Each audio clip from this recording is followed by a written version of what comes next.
শীতলকুচি সিদাই রাজ্য সড়কের শীতলকুচি কলেজের গেটের সামনে ফের এক মর্মান্তিক পথ দুর্ঘটনার ঘটনা ঘটেছে। জানা যায়, শীতলকুচি কলেজের ফিজিক্যাল এডুকেশনের অধ্যাপিকা শোভা বর্মন স্টেট বাস থেকে নেমে কলেজে ঢোকার সময় পেছন দিক থেকে আসা একটি অ্যাম্বুলেন্স তাকে ধাক্কা মারে। ধাক্কায় তিনি ছিটকে গিয়ে দূরে গিয়ে পড়েন। এরপর অ্যাম্বুলেন্সটি নিয়ন্ত্রণ হারিয়ে কলেজের বাউন্ডারি গেটে সজোরে ধাক্কা মারে। এতে গাড়িটি দুমড়ে মুচড়ে যায়। জানা গিয়েছে, অ্যাম্বুলেন্সটি পাঠানটুলি এলাকা থেকে রোগীকে নিয়ে শীতলকুচি হাসপাতালে আসছিল। সেই সময় এই দুর্ঘটনাটি ঘটে। গুরুতর আহত অধ্যাপিকাকে প্রথমে শীতলকুচি হাসপাতালে নিয়ে যাওয়া হয়, পরে প্রাথমিক চিকিৎসার পর উন্নত চিকিৎসার জন্য তাকে কোচবিহার হাসপাতালে রেফার করা হয়েছে বলে জানা গেছে। এই ঘটনার পর কলেজের অধ্যাপকরা দাবি তুলেছেন, কলেজের গেটের সামনে অবিলম্বে স্পিড ব্রেকার বসানো হোক, যাতে ভবিষ্যতে এই ধরনের দুর্ঘটনা এড়ানো যায়।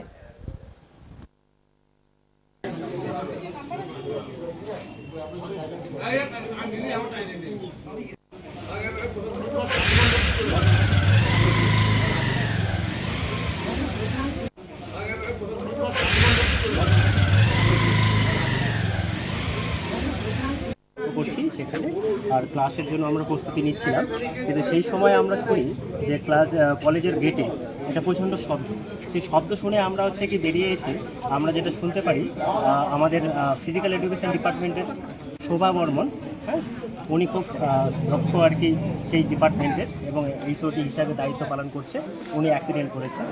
এবার কি যেটা শোনা গেল, উনি ওই দিনহাটা থেকে যে স্টেট বাসটা আমাদের মাথাভাঙার উদ্দেশ্যে রওনা দেয়, সেই বাসে করে কি উনি নামছিল আমাদের কলেজের গেটে। তারপরে পিছন থেকে একটা অ্যাম্বুলেন্স আসে, সেই অ্যাম্বুলেন্স এসে কি ধাক্কা দেয়। সেই ধাক্কাতে কি পড়ে অনেক গুরুতর আহত হয়ে যায়। এবং সেই অবস্থায় কি একটা টোটো করে কি আমাদের ওই শীতলকুচি কলেজের কি পাশাপাশি অ্যাম্বুলেন্স ধাক্কা দিল কেন সেটা আমরা বলতে পারি না, কি জন্য ধাক্কা কি রং সাইডে এসেছিল সেটা আমরা জানি না। যে ওটা সিসিটিভি কি ফুটেজ চেক করলে আমরা বুঝতে পারবো যে কি সে রাইট সাইড ছিল না রং সাইড ছিল, কিন্তু আমরা সেটা এখনো বলতে পারবো না। কারণটা কি আমরা ইনভেস্টিগেশন করিনি যে সিসিটিভিতে কি অবস্থান আছে। ওই অবস্থানটা কি শুনলেন, যে তখন কি অবস্থা ছিল, ওখানে কি ভিড় ছিল কোনো? সেটা আমরা জানি না, কিন্তু পরবর্তীতে এসে কি দেখি সেখানে কি জমায়েত হয়েছে। হ্যাঁ, একটু কি ছাত্রছাত্রীরা তো আসতেই থাকে। সেই ছাত্রছাত্রীদের মধ্যে থেকে কি কলেজে কি আমরা তো শব্দ শুনেই চলে আসলাম, কিন্তু কি আমরা ওখানে জায়গায় এসে দেখি যে কি সবাই অলরেডি হসপিটালে নিয়ে আসছে। এবং কি আমি নিজেই কি এই যে হসপিটালের গেট থেকে কি নামিয়ে ইমার্জেন্সিতে ঢোকালাম। এখন কেমন অবস্থা? এখন কেমন? আমি দেখলাম যে আমার এই হাতের মধ্যে কি ব্লাড চলে এসছে, ঠিক আছে। তারপরে কি আমরা যেটা শুনতে পারলাম যে কি মাথার মধ্যে অনেক জায়গায় ফ্র্যাকচার হয়েছে। এখন কেমন অবস্থা রয়েছে? এখন বলা যাচ্ছে না কি হবে, কিন্তু কি এখানকার যে বেসিক যে ট্রিটমেন্ট আছে সেই ট্রিটমেন্টটা সম্পূর্ণ করে হয়তো বা কি ট্রান্সফার করবে। ওনার নাম কি? ওনার নাম শোভা বর্মন। ওনার বাড়ি কোথায়? ওনার বাড়ি দিনহাটা। ওকে, আপনার নাম? আমার নাম মৃদুল ইসলাম, এডুকেশন ডিপার্টমেন্টে করছি সেখানে, আর ক্লাসের জন্য আমরা প্রস্তুতি নিচ্ছিলাম। কিন্তু সেই কি হয়েছিল আজকে কলেজে? আজকে ওই 11:30টার দিকে আমাদের কলেজের সামনে গেটের সামনে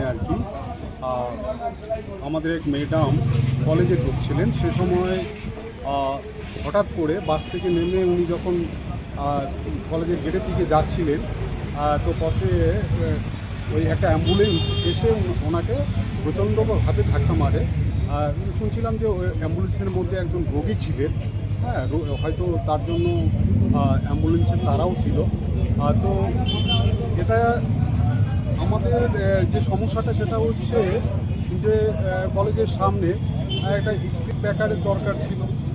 আমরা প্রশাসনিকভাবে অনেকবার বলেছি থানাকে, কিন্তু স্পিড ব্রেকার এখনও বসেনি।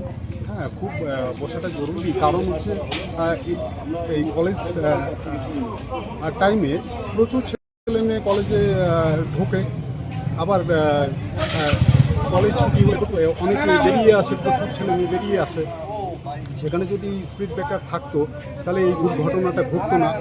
আমরা পুলিশ প্রশাসনকে বলবো যে দ্রুততার সঙ্গে যেন তারা স্পিড ব্রেকারের ব্যবস্থা করে, এবং যদি একজন পুলিশ পার্সোনাল ওখানে রাখা যায় সবসময়, তাহলে খুবই ভালো হয়।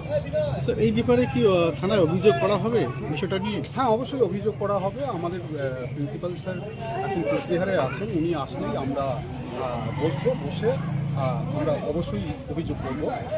কারণ এটা তো শুধু আজকের ব্যাপার নয়, আমাদের ছাত্রছাত্রীদের নিরাপত্তার কথাটাও ভাবতে হবে, আমাদের কলিগ যারা আছে তাদের নিরাপত্তার কথাও ভাবতে হবে, ভেবে আমাদের অবশ্যই এ বিষয়ে একটা সিদ্ধান্তের জায়গায় আসতে হবে। তো স্যার ওনার নাম কী ছিল এবং তিনি কোন সাবজেক্টে বিষয় পড়াতেন? উনি শোভা বর্মন, ফিজিক্যাল এডুকেশনের ম্যাডাম ছিলেন। এখন তিনি কেমন আছেন বা তাকে কতটা? যতটা আমরা কথাবার্তা বলে দেখলাম যে ওনার অবস্থাটা খুব একটা ভালো আমরা দেখতে পেলাম না, পেছনে প্রচণ্ড আঘাত পেয়েছেন। এখন কি কোচবিহারে রেফার করা হলো? হ্যাঁ, কোচবিহারে রেফার করে দিলেন ডাক্তারবাবুরা এখান থেকে। হ্যাঁ, কিভাবে এই দুর্ঘটনাটা হলো কি দেখলেন? ঘটনাটা অ্যাকচুয়ালি আমি এখানে দাঁড়িয়েছিলাম, ওই রাস্তার ভিতরে দাঁড়িয়েছিলাম। এখানে একটা বাস দাঁড়াইছে, প্রিন্সিপাল ম্যাডাম উনি নামবে, কলেজ যাবে, আর অ্যাম্বুলেন্স একটা পেশেন্ট নিয়ে ও হসপিটাল যাচ্ছিল। এবার ম্যাডাম কিন্তু ওই দিকে বেশিটা লক্ষ্য করে নাই, না করার দরুন ম্যাডাম কিন্তু এখান থেকে বাসে নামার পরে উনি কলেজের মুখে যাচ্ছে। এবার গাড়িটাও ওই দিক দিয়ে আসতেছে, এবার উনি ওইখান থেকে ব্রেক করছে। এবার ব্রেক করতে করতে আস্তে আস্তে ম্যাডাম কিন্তু ওই দিকে যদি এইখানে মাঝখানে দাঁড়াইতো তো লাগতো না। ম্যাডামও কী করছে, ম্যাডাম ওই দিকে যাচ্ছে, ও অ্যাম্বুলেন্সটা ওই দিকে যাচ্ছে। এবারে মুখে মুখে সংকট হলো, ওইখানে গিয়ে গাড়ি গিয়ে বাউন্ডারিতে লাগলো এবং ম্যাডামেরও ক্ষতি হয়েছে। আমাদের প্রিন্সিপাল যিনি প্রফেসর রয়েছে এখন কোথায় আছে? ওনাকে হসপিটালে পাঠিয়ে দেওয়া হয়েছে। গেটটা ছাড়ো না।